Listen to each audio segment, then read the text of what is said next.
There are many things about trying to reason with a statist that make it incredibly difficult.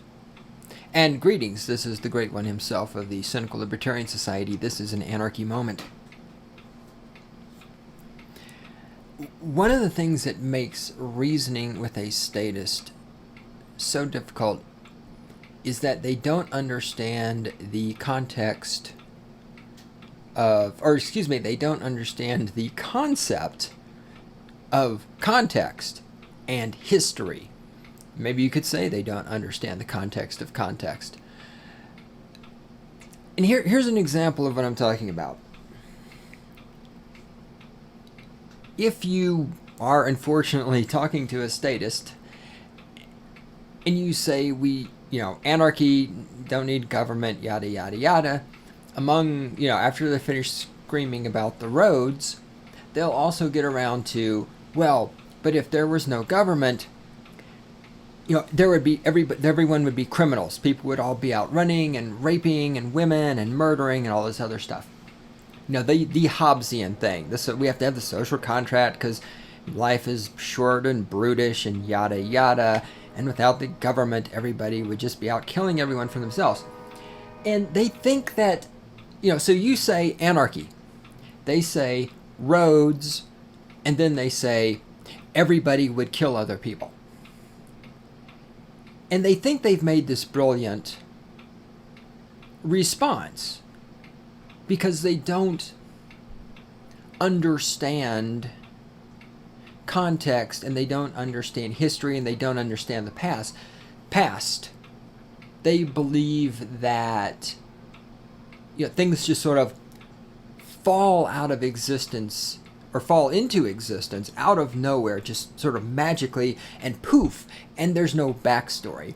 And let me illustrate what I mean by all of this rambling, and it will, I think, make sense to you. Those of you who are ANCAPs or even minarchists will get this. Those of you who are statist, even after I'm done, will just start screaming about, how I hate children and who's going to build the roads and, why should we bomb Syria because Obama. Anyway, here we go. So the statist is going to say, we need the government because without the government, people are going to go out and kill other people. And therefore, that's why, this proves what this proves is. So they say, okay, without the government, really, I'm going to get my thoughts straight in a minute. You say anarchy, they say roads, and then they say without the government, people will kill other people. And therefore, because people will kill other people without the government to prevent them from killing other people, we need the government to prevent people from killing other people. And what they believe is that they have just offered evidence that the government is necessary to prevent people from killing other people. This is completely wrong. Here is what they've offered evidence for. What they have done is they have offered evidence that says the education system and our society in the United States of America right now in 2013 is an education system and a society which produces people who are murderers. Now let me explain this. If your assertion is that if there were no government, like tomorrow, somehow or another, the government just magically vanishes, that people would run out in the streets and start killing other people. If you are making that assertion, here is what you are actually asserting. You are asserting that a child, we'll call this child Bob. Bob was born.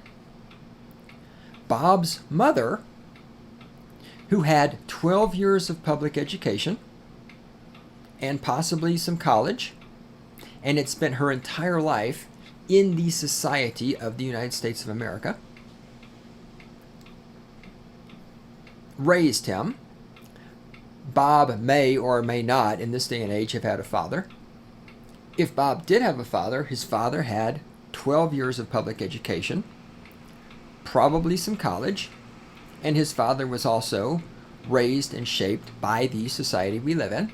Bob then went into, daycare, and he had babysitters and things like that, which, statistically speaking, 99% women who have 12 years of public education, possibly some college, and were raised in our society, the society we all currently share in the United States of America in the year 2013.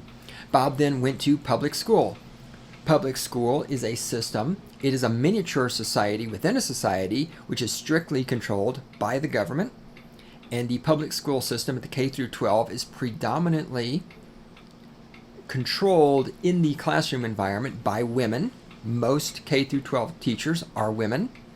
Those women all have 12 years of public education, 4 years of college minimum, and they were all raised and learned in the society that we all share here in the United States of America in the year 2013.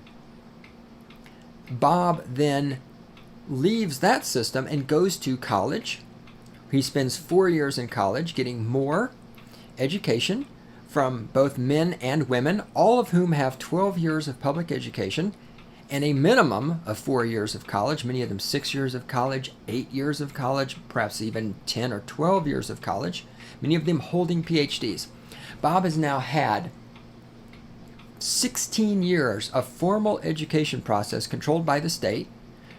He has been raised almost entirely by women who have all been through the public education system. And the only thing preventing Bob from running out into the street and murdering other people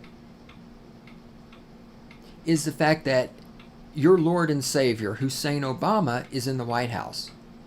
Because if there were no government, if there were no Lord and Savior, Obama, Bob would run out and kill people.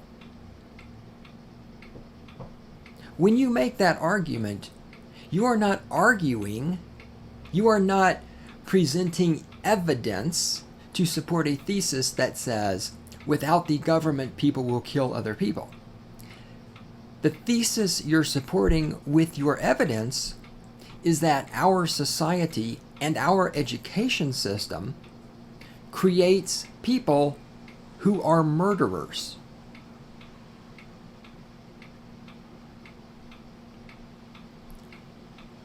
And the fact that a statist doesn't understand this is why I continue to maintain that attempting to have a rational discussion with a statist is a complete waste of your time. Because after all, a statist is a person whom, if it weren't for the government, would kill you.